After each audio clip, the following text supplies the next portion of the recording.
Okay, so this is one of the critical things in general electrical.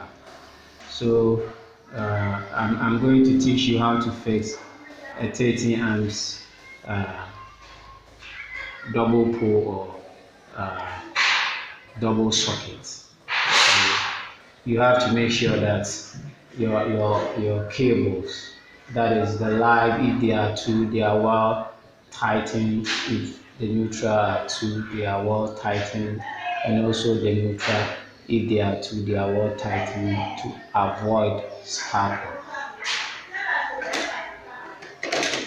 Okay, so now these are labels or symbols you have to take note of.